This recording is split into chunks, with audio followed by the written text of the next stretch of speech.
رسول الله سيدنا محمد بن عبد الله وعلى آله وصحبه ومن والاه ولا حول ولا قوة إلا بالله سبحانك لا علم لنا إلا ما علمتنا إنك أنت العليم الحكيم رب اشرح لي صدري ويسر لي أمري واحلل عقدة من لساني يفقهوا قولي أما بعد. حضرات المكرمين والمحترمين jamaah masjid Al-Aula hafizahumullah. Marilah kita bersyukur kepada Allah Subhanahu wa taala telah melimpahkan rahmat, nikmat dan karunia-Nya kepada kita semua dan mengucapkan alhamdulillahirabbil alamin. Salawat dan salam kita haturkan kepada junjungan kita Nabi besar Muhammad sallallahu alaihi wasallam. Qawli Allahumma salli wa sallim ala sayyidina Muhammad wa ala ali sayyidina Muhammad. Marilah sebelumnya kita buka majelis ini dengan membaca surah Al-Fatihah. Semoga Allah Subhanahu wa taala memberikan kita ilmu yang manfaat dan barakah.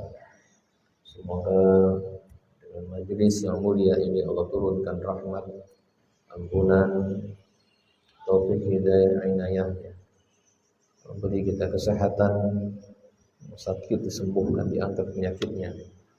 Allah lindungi dan selamatkan kita semua dan keluarga kita di dunia wa dunia wa akhirah ya rabbal alamin. Wa ala hadhihi an-niyyah wa ala kulli niyyatin salihah ila hadratil nabiy Mustafa sayyidina Muhammad sallallahu alaihi wasallam ila jami' masyayikhina wa mu'allimina والدينا وصلنا مؤلفا كتاب الشيخ الزل المالباني رسول وفروعهم ان الله ينفعنا باسرارهم ان الله يعلم حاجه وفصل وفصلنا. الفاتحه. اعوذ بالله من الشيطان الرجيم بسم الله الرحمن الرحيم الحمد لله رب العالمين الرحمن الرحيم مالك يوم الدين إياك نعبد وإياك نستعين اهدنا الصراط المستقيم صراط الذين أنعمت عليهم غير المغضوب عليهم ولا الضالين. Kepada ibu jemaah yang dirahmati Allah Subhanahu wa taala, pada pertemuan minggu yang lalu kita sudah menyelesaikan bab fikih tentang zakat, mana materi akhir kemarin tentang orang-orang yang tertolak untuk menerima zakat atau orang-orang yang tidak boleh menjadi mustahik atau penerima zakat. Nah, sebagaimana yang saya janjikan, setelah itu kita akan membahas dari sisi fadilahnya atau keutamaan dari berzakat, atau bahkan ancamannya, ya, tarhibnya itu seperti apa bagi orang yang enggan membayar zakat. Mungkin nanti ada sesi tanya jawab lebih banyak yang akan saya alokasikan waktunya, ya, sebelum nanti masuk waktu Isya. Semoga aja tidak lajak lah bahasa gitu ya. Kalau ngisi materi ini biasanya tahu-tahu lah kabes.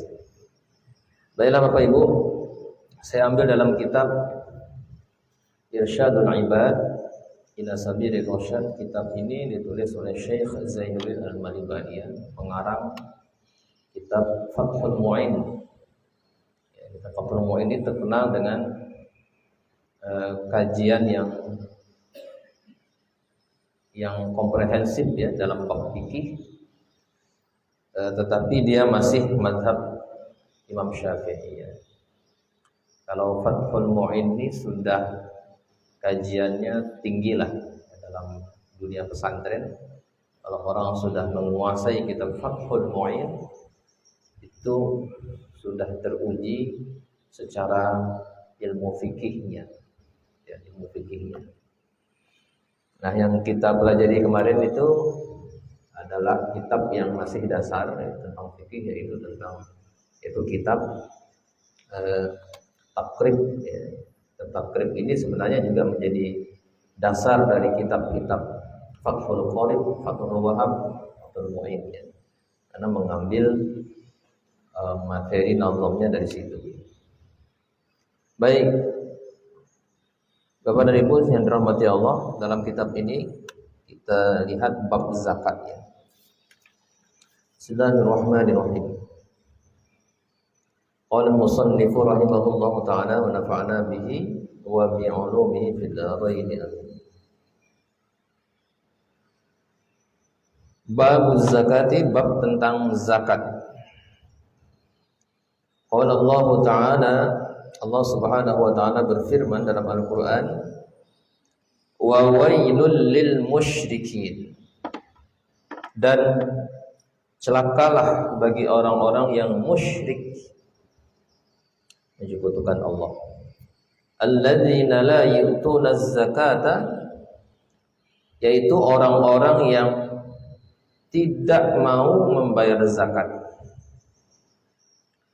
Pengarang kitab ini mengutip ayat ini untuk menjadi semacam warning lah buat kita, warning keras ya buat umat Islam, yang mana beliau mengatakan samahum al-musyrikin.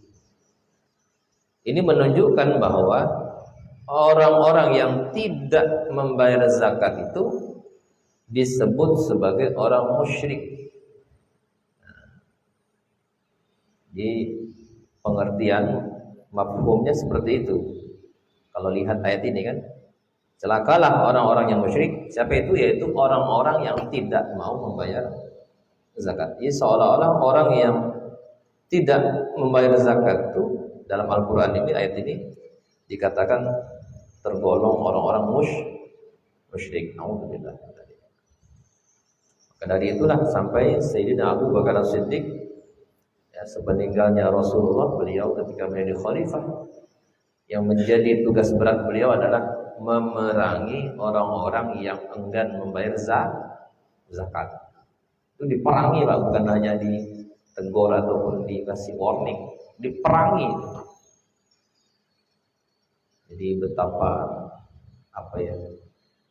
zaman dulu itu sebenarnya kalau kita bandingkan dengan zaman sekarang ya, sebenarnya dulu tuh lebih berdarah-darah Pak. Perang, jangankan perang antar Islam dengan orang kafir ya. Mungkin Bapak pernah dengar cerita sesama sahabat Nabi perang. Pernah dengar cerita Pak? Namanya itu perang Jamal dan perang Siffin. Antara siapa? Antara sahabat Nabi Sayyidina Ali bin Abi Thalib dengan Muawiyah bin Abu Sufyan. Itu kan sahabat-sahabat senior itu. Itu berperang Pak, yang mati itu bukan belasan tapi puluhan ribu. Jadi kalau kita baca sejarah zaman dulu ya, Islam di awal-awal itu emang lebih mengerikan Pak, lebih mengerikan. Nah, sekarang ini kita lihat alhamdulillah semenjak penjajah di muka bumi ini pada perang dunia kedua sudah hangus lah ya. Banyak negara yang merdeka setelah itu, termasuklah Indonesia dan negara-negara lainnya. Maka kejadian-kejadian seperti yang dahulu itu sudah mulai berkurang lah gitu. Walaupun sampai hari ini kita masih melihat seperti di Palestina, Gaza, yang mana sudah sekian puluh tahun sampai hari ini dengan mirisnya ya, kita terenyuh melihat saudara-saudara kita kaum muslimin yang dibantai di sana, atau bahasanya mungkin genosida. Itu mungkin yang paling mengerikan lah ya, untuk zaman setelah kemerdekaan. Jadi kembali lagi masalah tadi ya, ancaman. Jadi orang-orang yang tak mau bayar zakat itu disamakan dengan orang-orang musyrik. Kemudian di ayat yang lain, wa qala ta'ala, Allah Subhanahu wa taala berfirman lagi dalam ayat yang lain. Kalau ini surat Ali Imran tersalah. Bismillahirrahmanirrahim. Wa la tahsabanna alladhina yabkhaluna bima atahumullahu min fadlihi huwa khairun lahum bal huwa syarrun lahum. Sayutawwaquna ma bakhilu bihi yawmal qiyamah. Walillahi mirasus samawati wal ardi wallahu bima ta'maluna khabir.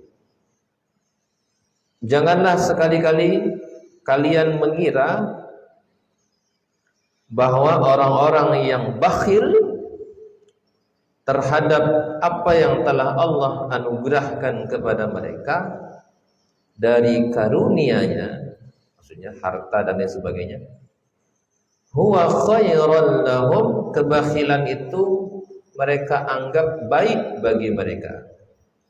Bal huwa syarrun lahum, tidak, bahkan apa yang mereka bakhilkan itu syarrun, lebih jelek ya, itu jelek, buruk bagi mereka.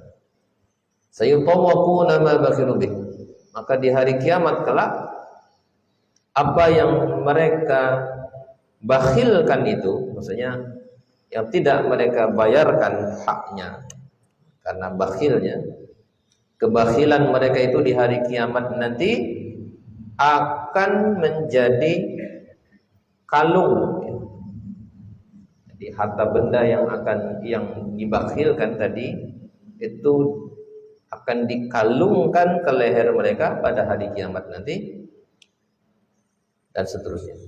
Ini satu ancaman lagi bagi orang yang bakhil, tidak mau membayar hak kewajiban ya dalam hal harta yang telah ditunaikan, yang telah mencapai syarat untuk membayar zakat.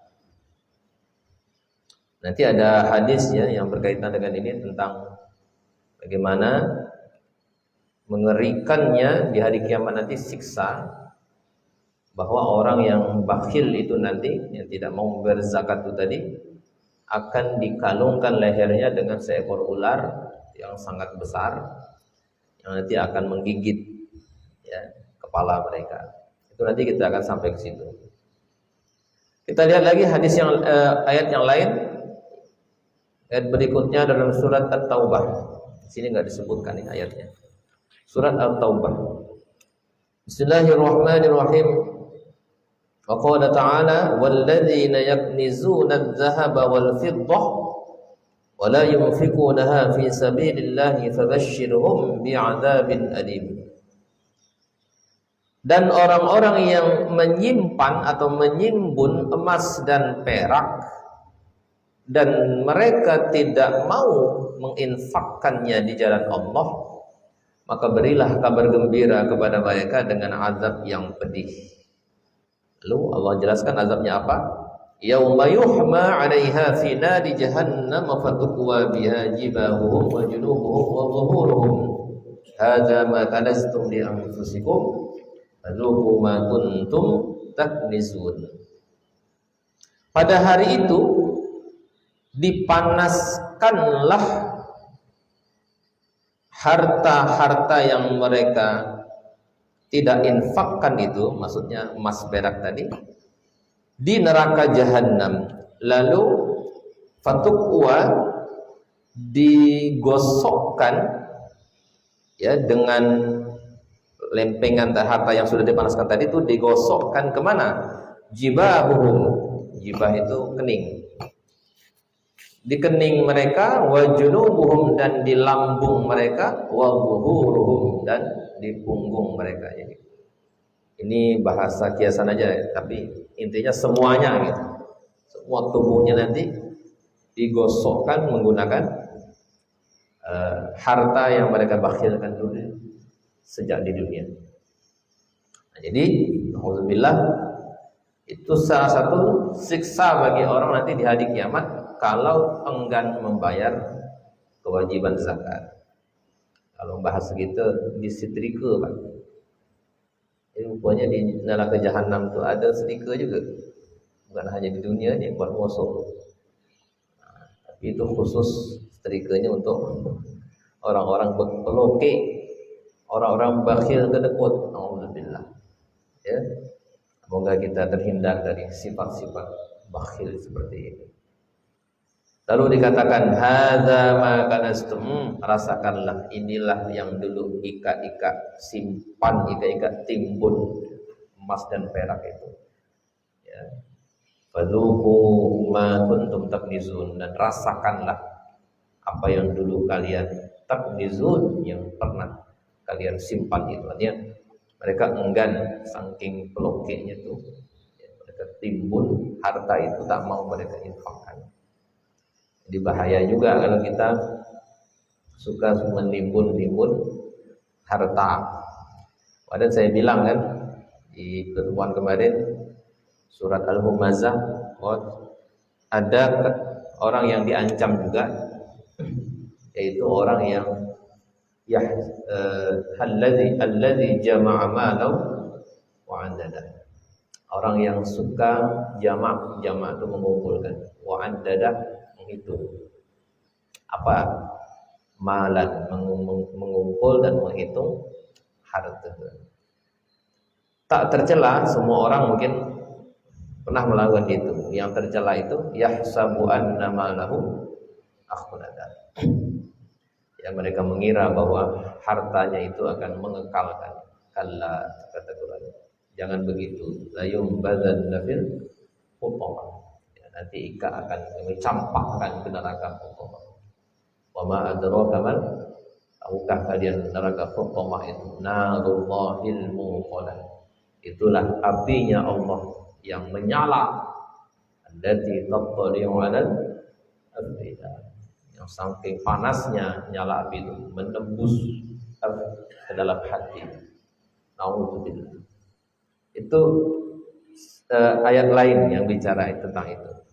Ya, orang yang suka mengumpat dan mencaci dan dikaitkan dengan tadi mengumpulkan harta. Apa hubungannya humazah lumazah tadi itu? Kok dicela mereka itu? Apa kaitannya dengan harta benda? Ada kata ulama tafsir, kebanyakan orang yang suka mencaci maki itu orang yang beradab. Orang yang itu hubungannya tuh. Ya. Wailul likulli humazatil lumazah. Celakalah setiap orang yang suka humazah tuh gosip, ya, menceritakan orang lain di belakang. Kalau lumazah itu ya mencaci maki depan muka. Itu bedanya. Lalu Allah bilang alladzi, yang seperti itu, yang suka mencaci maki itu adalah orang yang suka mengumpulkan dan menghitung harta. Ya, saking tercelanya dia menganggap harta itulah yang mengekalkan mereka. Jadi mereka sangat bersandar dengan harta itu. Dan setelah dikaitkan apa hubungannya orang yang suka mencaci dengan orang yang suka mengumpulkan harta, yang memang kebanyakan yang merendahkan orang lain, suka ngata, suka memfitnah, itu orang-orang yang banyak harta. Yalah, orang banyak duit itu biasanya merasa tinggi, merasa sombong, melihat orang yang rendah, mudah sekali mereka mencaci maki. Nah, ini seperti itu hubungannya, ya Bapak Ibu sekalian. Baik, itu ayat ketiga dalam kitab ini. Lalu kita lihat hadisnya. Nah, ini saya lihat zaman terus tadi. Isya ini jam berapa Pak? Kita maju 7 lewat 8. Masih ada sekitar 17 menit ya. Bismillahirrahmanirrahim. Satu hadis saja ya. Panjang itu hadisnya. Wa akhraja asy-syaikhan, Imam Bukhari Muslim meriwayatkan an Abi Hurairah radhiyallahu anhu qala, dari sahabat Abu Hurairah radhiyallahu anhu qala berkata, Qala Rasulullah sallallahu alaihi wasallam, Rasulullah sallallahu alaihi wasallam bersabda, "Ma min sahibi zahabin wala fiddatin." Tidaklah orang yang memiliki emas dan perak, la yu'addi minha haqqaha, yang mana dia tidak menunaikan haknya atau kewajibannya, illa idza kana yaumul qiyamah, melainkan nanti pada hari kiamat, sufihat lahu safaihu min nari, di hari kiamat nanti akan dipanaskan untuknya sebuah lempengan. Safaih itu kayak piring, Pak. Sofah kan piringnya. Jadi macam ketika lah gitu. Akan dipanaskan piring-piring atau logam-logam min narin, dari api neraka, fa uhma 'alaiha fi nari jahannam. Sufihat itu maksudnya dibuatkan. Sufihat dibuatkan untuknya lempengan-lempengan dari neraka, lalu lempengan itu dipanaskan di neraka jahannam. Lalu setelah panas, fayuqwa biha, digosokkan dengan lempengan yang panas itu, janbuhu, perutnya atau lambungnya, wa jabinuhu, dan keningnya, wa dhahruhu, dan punggungnya, ay yusi'u jismahu laha kullaha, maksudnya merata itu ke seluruh tubuh ya. Jadi ini simbol aja, kening, lambung, maksudnya semua tubuhnya digosok. Wa in kasurat, ya, walaupun tubuhnya itu besar ya. Kullama baridat u'idat lahu fi yaumin kana miqdaruhu 50,000 sanah. Maka tatkala lempengan tadi sejuk atau dingin, jadi biasanya bisa dingin juga. Setelah digosok-gosok itu dingin rupanya. Maka dikembalikan lagi panas, ya, balikkan lagi panas. Yang mana siksa itu satu hari ukurannya di sana itu 50.000 tahun lamanya. Memang satu hari di akhirat itu sama dengan 1.000 tahun. Tapi siksa ini yang tadi ini yaitu bisa 50.000 tahun. Jadi akhirat itu Bapak Ibu panjang sekali. Ya, satu hari itu lama. Lama sekali, itu minimal 1.000 tahun. Maka nanti di hari kiamat itu orang-orang yang di neraka ataupun yang sebelum masuk neraka, mereka menganggap hidup di dunia ini sangat sebentar. Karena satu hari 1.000 tahun gitu ya. Berarti kan setengah hari 500 tahun. Anggaplah satu hari itu 24 jam, setengahnya 12 jam ya. Itu 500 tahun.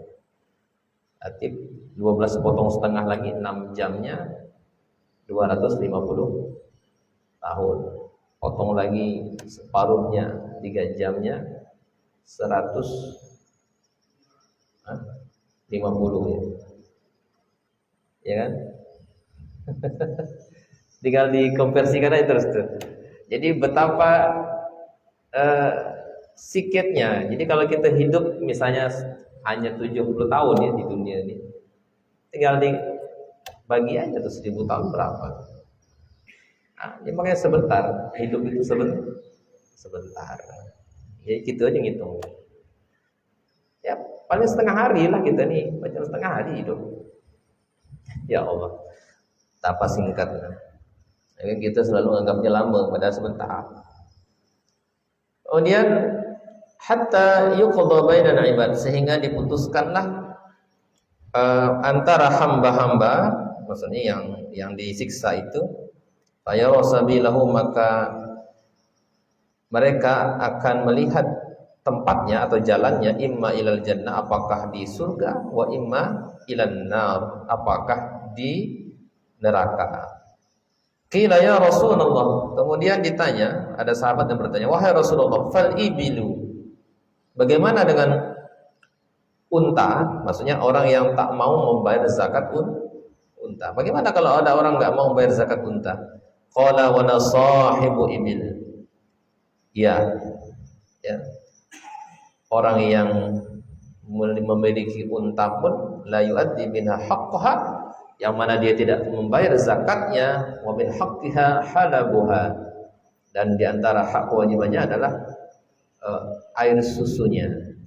Yauma wirdiha, pada hari panen ya, susu unta tersebut. Illa idza kana yaumal qiyamati butihalaha biqa'i qarqarin aw farama kanat la yafqidu minha fasilan wahidan, melainkan nanti di hari kiamat akan dibentangkan tanah yang datar untuknya, ya.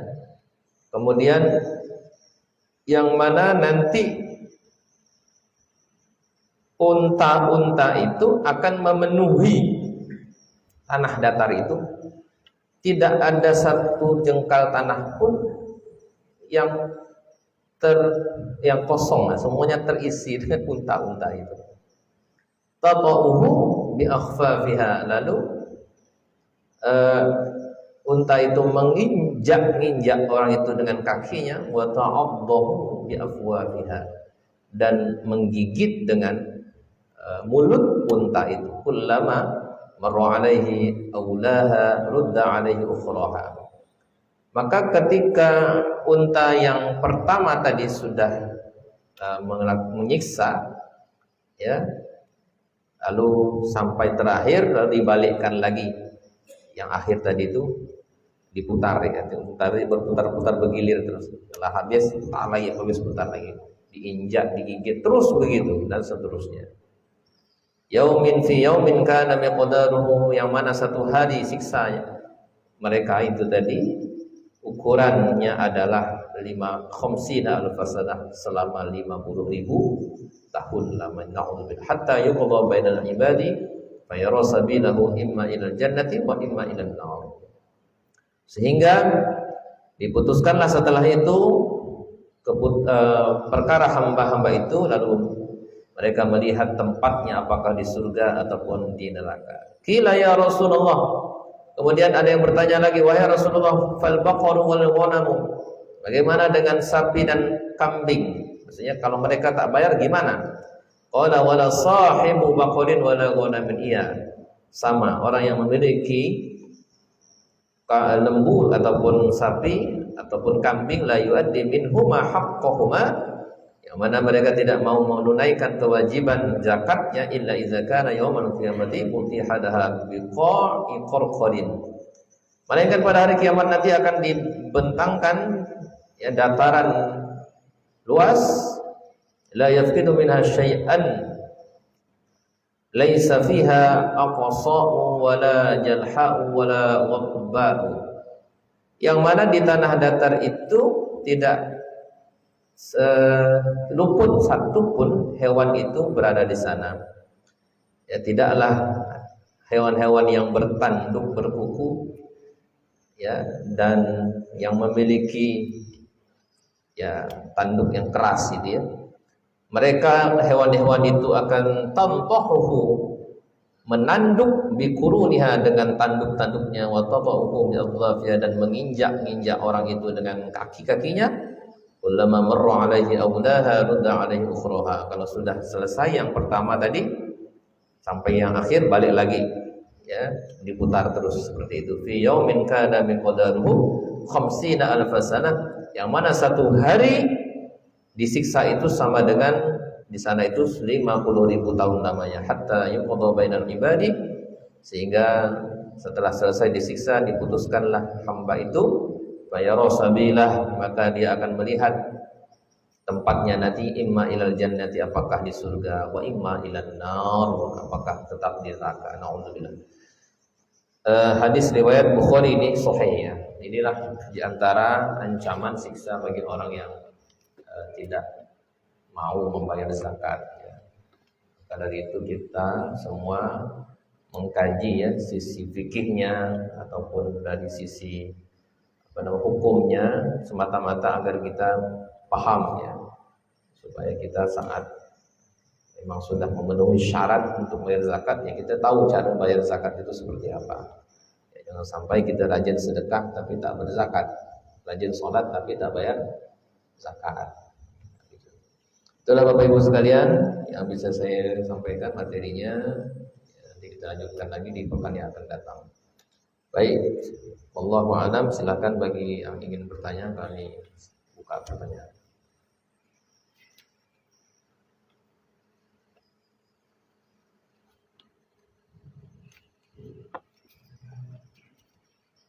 Assalamualaikum. Waalaikumsalam.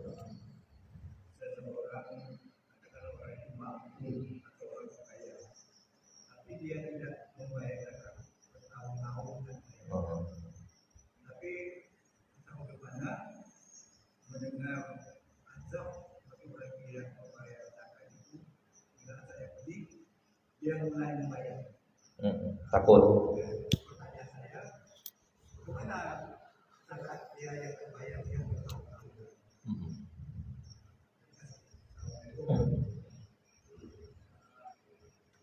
Baik, terima kasih Pak ya. Orang lama tak bayar zakat, lalu insaf, kan itu. Semana dia nak menunaikan hutang-hutangnya lah gitu ya. Ya macam orang sholat lah kan. Dulu degil, tak sembahyang, lalu tobat gitu kan. Macam mana caranya? Kalau ini saya kalau sholat kan jumhur ulama mengatakan semua sholat yang pernah dia tinggalkan itu diqodho. Ya, diqodho. Itu pernah saya sampaikan di sini. Itu jumhur, walaupun ada satu pendapat yang menyendirilah gitu. Tidak perlu qodho katanya. Banyak-banyak sholat sunnah aja. Tapi kan mayoritas mazhab begitu. Ya, sholat itu diqodho. Kalau pernah ditinggalkan ya dibayar. Hutang sama Allah.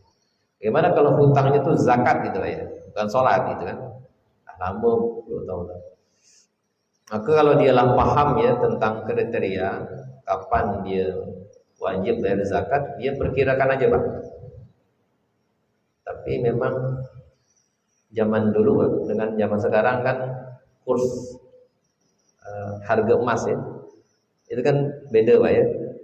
Anggaplah mungkin 10 tahun yang lalu mungkin dia bisa cek 10 tahun yang lalu kira-kira harga emas itu berapa gitu kan.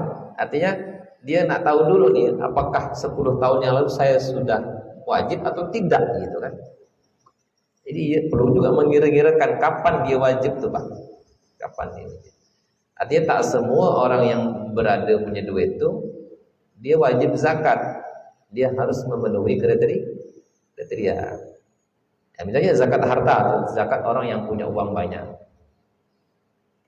Kalau orang hanya punya simpanan 100 juta hari ini di bank, itu belum wajib bayar zakat.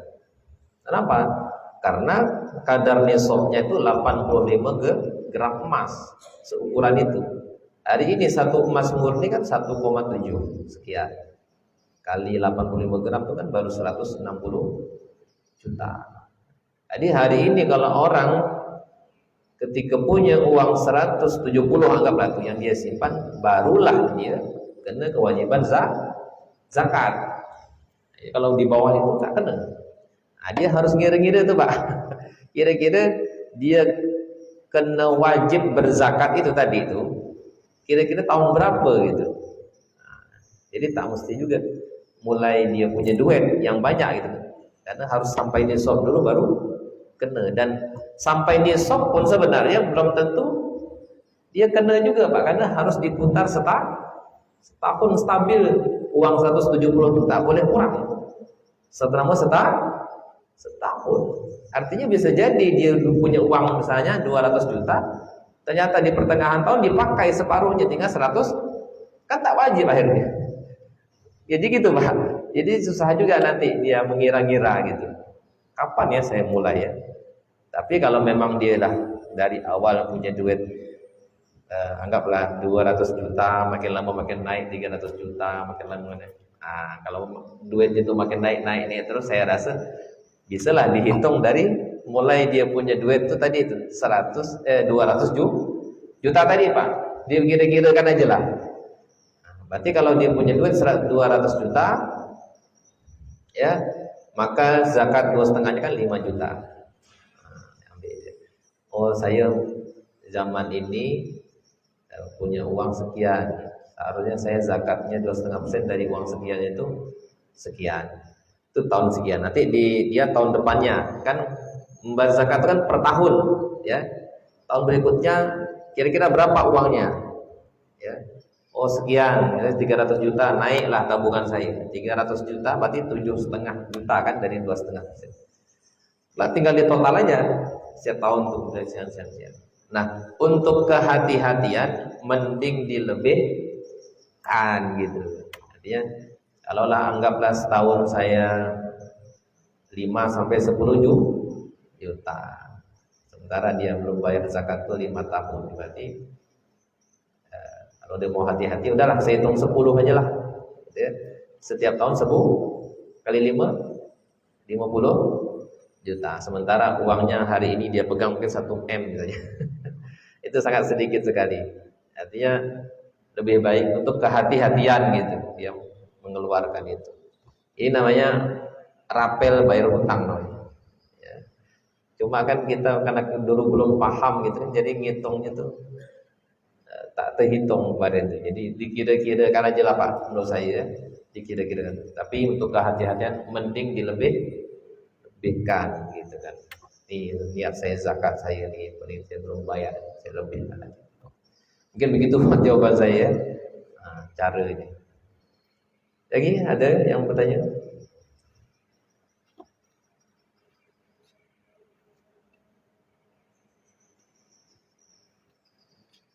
Ya.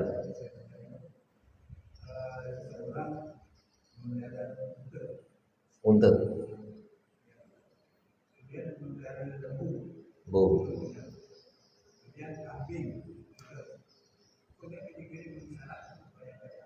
Bayar utang, bayar zakat.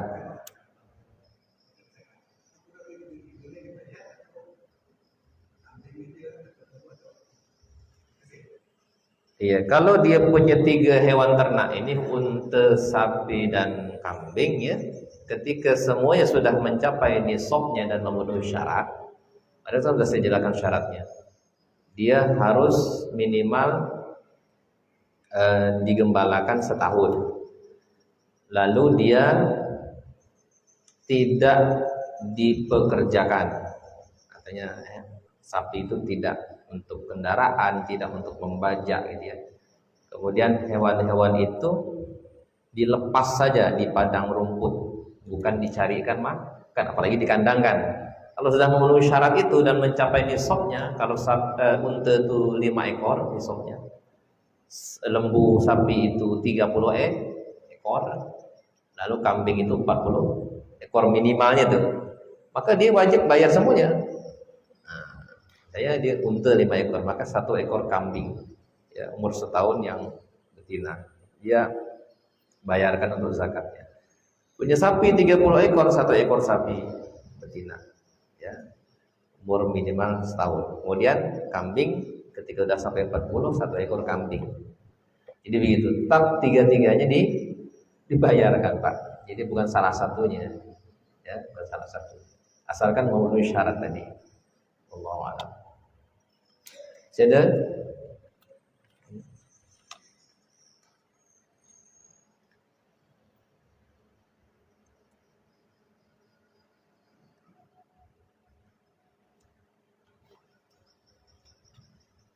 Baik.